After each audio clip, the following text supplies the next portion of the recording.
Good morning, good afternoon, good evening, folks. Michael Zuber, one rental at a time. It is Monday. And yes, even on Labor Day, our experts continue to give back to you. So let's do a favor. Leave a comment right now to let Mr. Greg Dickerson know that we appreciate him doing his expert series even on Labor Day. Greg, how you doing this morning? Doing great, Michael. Glad to be here and good to see you. Nice to see you as well. Again, thank you so much for doing this. The first thing we're going to do is we're going to take out our crystal balls. We're going to put it on the table and we're going to try to make predictions about next summer. Your crystal ball is just as broken as mine, but hey, you know, it's sometimes fun to think about next year and where things might be. You ready? Yeah, my prediction is it's going to be hot. I'll take that bet. I think you're right.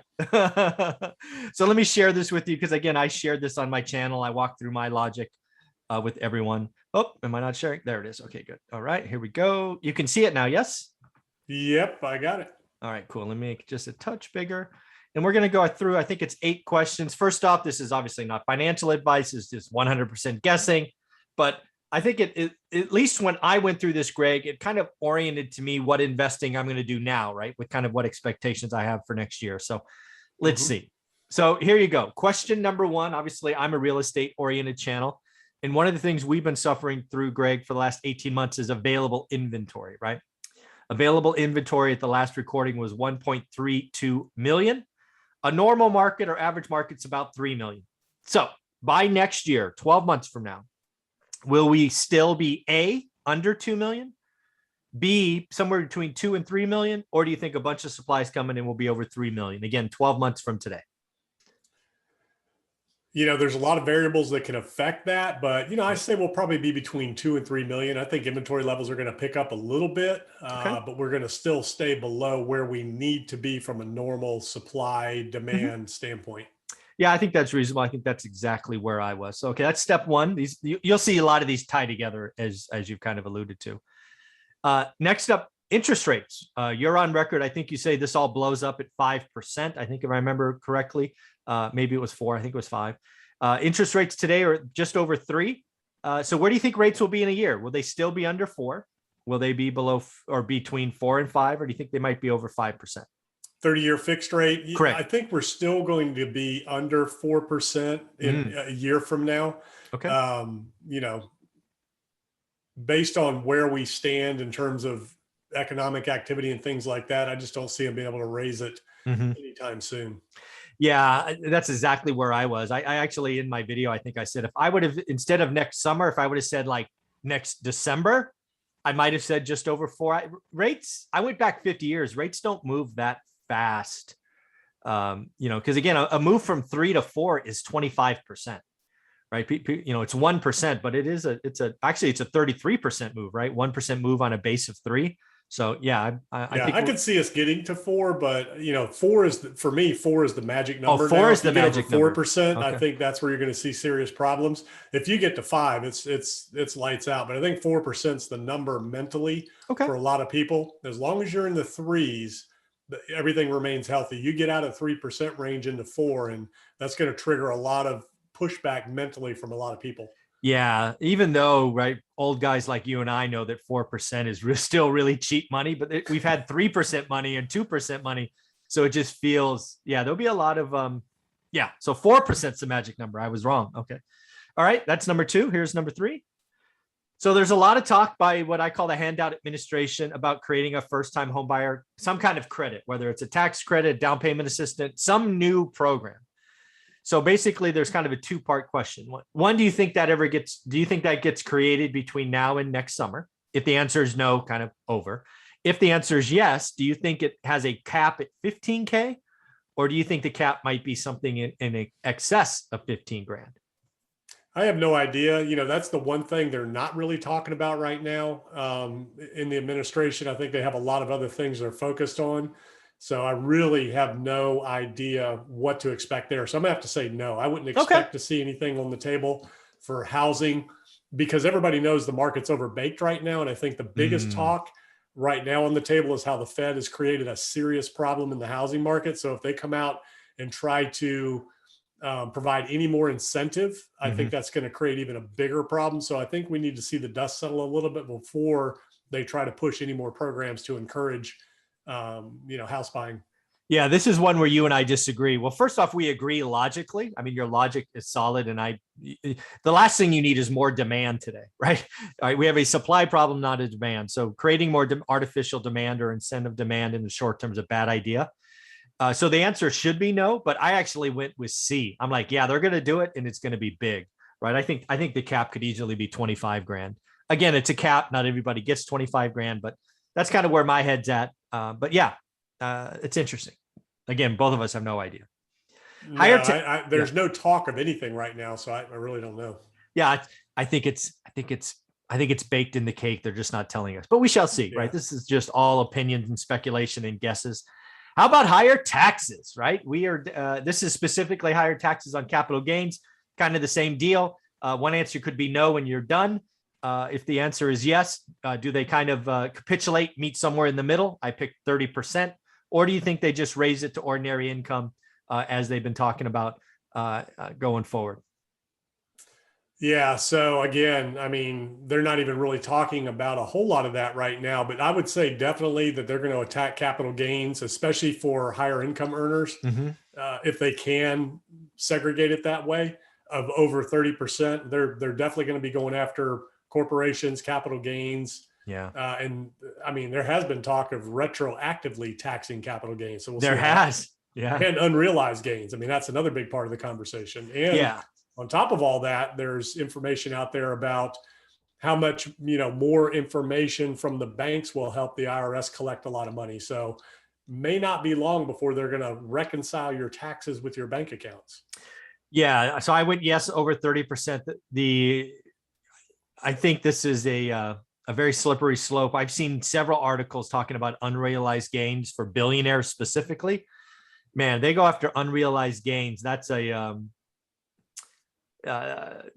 step into some interesting areas. Imagine what that would do to real estate. Just think anybody in the last year whose property's gone up 30% and having to pay tax on that.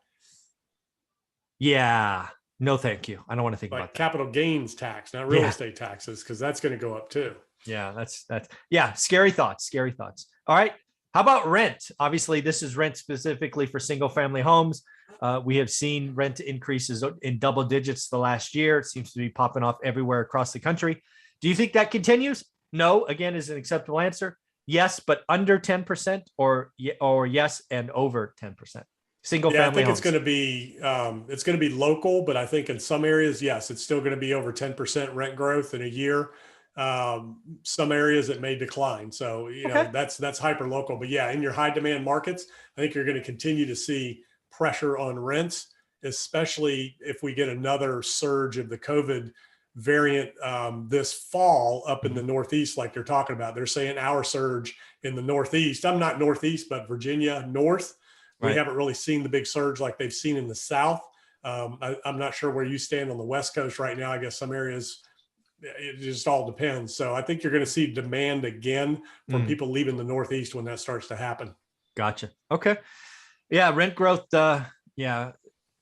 For me, this one all ties together, right? Rent growth, available homes, cheap money. It's like, I'm going to go get as much cheap money as I can and buy houses. Cause I think you're right. I think rent growth, again, hyper local, but space is good.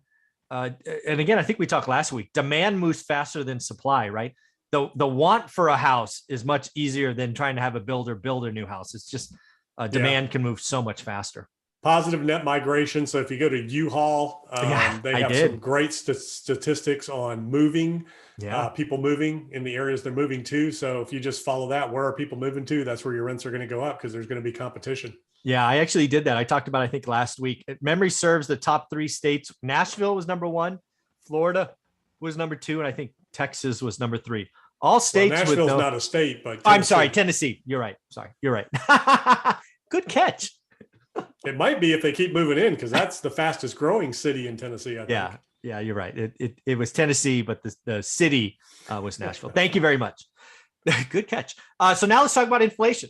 Obviously, the Fed's favorite inflation gauge is PCE, personal consumption expenditures. Last reading was 4.2. They're targeting over 2. Will it still be A, over 2%? Will it, yes, be over 2, but under 3? Yes, it will be over 3%. And again, this is definitely over 3%. Oh, wow. A year of this. I agree with you. The scariest thing, Greg, is I actually peeled apart the PCE reading for July, and rent, comparable rent, I think they call it, housing comparable rent was 1.7%. I'm like, dude, this is showing nothing yet. That's got to be up 8, 9, 10%. And then we have Social Security COLA increase of 6%.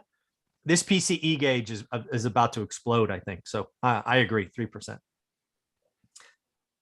Just because everybody talks about stocks, I admittedly have $0 in stocks. I've had $0 in stocks for about a decade. So my opinion doesn't matter on this, but everybody talks stocks. So the S&P 500, when I recorded this, was just over 4,500. Where do you see it in a year? Do you see it over 4,500, under 4,500? And then kind of a part two question. Do you think there was ever a 25% move either way inside of 12 months? Yeah, I think we're going to see, a 25% or more correction across the board for all markets, Okay. probably this year, Okay. especially depending on what the Fed does and continues to do. Where will it be next year? I have no idea. You have to expect it to be either at where it's at, coming back off of a big correction, or higher based on how the Fed responds to that. Okay. So, I mean, I really have no clue, but what I do know is we are due for a correction. I mean, we're getting record highs every single day in every market. Yeah. So, every market, real estate, financial markets, the whole 9 yards. So, there has to be something at some point, but it's all up to the Fed. Right now, it's still risk on. They're still printing away. They're still, interest rates are still low. So until the Fed makes a move, it's going to continue unless something else happens that nobody knows about or isn't talking about right now. Yeah, I saw a very interesting statistic. I'll be close. I may not be dead on, but I think the S&P 500 has had 54 record closing days in 2021. And I think there's only been like 123 trading days or something. So it's like 40% of the closing days have been records. That's not normal. Well, here's an interesting statistic as well. The biggest stock market crashes in the history of the world have all been in October. Oh, there we go. That's fun to think about. Going all the way back to, the Great Depression, and then, there was Black Monday or whatever it was. And Black Monday, financial crisis of 0809. They all started in October. Oh, joys. Right around the corner. All right. I think this is the last question. So again, I'm a real estate channel oriented. We had a last print of the median home, again, nationally speaking, was 369. Where do you think we are in a year? Do you think we're under 369, somewhere between 369 and 400? Or do you think we're booming at something over 400? I think you're 369 to 4 if all things remain equal and interest rates do not get over 4%. If rates cross 4%, you're going to be under 369. Values are going to drop fast. Okay. Yeah, I think you're right. I think what I'm telling folks is we saw a lot of the 2021 appreciation early. It was like front loaded. We should be plateauing or definitely lowering the curve, if you will. Yeah, prices have definitely leveled off. Buyers are pushing back. Builders are starting to catch up a little bit potentially. So, things should remain stable if rates remain low. But as rates go up, prices come down. That's just how it works. Yeah. This is all interesting. Again, this is entirely prediction, folks. If you're watching this, I think it was 8 questions. Take out a piece of paper and let us know what you think. You can always leave your comments below. Let us know question 1, 2, 3, 4. I did this because I like kind of piecing together the puzzle, right? Real estate to me is a puzzle. Interest rates, inventory, first-time home buyers, all of these things I think relate together. And if you can understand what your opinion is, that's what I use to make my investing decisions. And right now, I'm buying as many single family homes as I can with cheap debt because I think rents are going up. I think rates will go up in the future, and I want to lock in some 30-year money. So that's what I'm thinking. That's the one thing. So a lot of it is dubious speculation because there's so many variables, and it all hinges on what the Fed does and where we are from the pandemic standpoint, all of that. But the one thing that you can pretty much count on is rates can't get much lower than they are right now. Exactly. So take advantage of that because they've got nowhere to go but up. We're going to face inflation. The only way to fight that is to raise interest rates. Yep. The Fed's going to have to pull the foot off the gas on mortgage-backed securities, buying those. So that's going to cool off and increase rates in the housing market. That's what's going to drive mortgage rates up. Yep. Those types of things. So rates That's the one thing I think we can predict, is that rates probably aren't going to be much lower, Yeah. if at all, a year from now. Yeah, I totally agree with that. That's why I think, and again, what we talked earlier, higher taxes. That's another reason I'm being very aggressive these next 3 or 4 months, because I may be able to find some motivated sellers that want to sell this year versus next year, and we can do some creative things. So, Greg, thank you for doing this. How can people follow you and be part of your world? GregDickerson.com. All my info's there, YouTube podcast, and go check it out, GregDickerson.com. Yeah, do yourself a favor, folks. Follow Greg Dickerson on YouTube. He puts out amazing content. He is far more versatile and covers a lot of things that I do not cover. So follow his stuff. Thanks, Greg.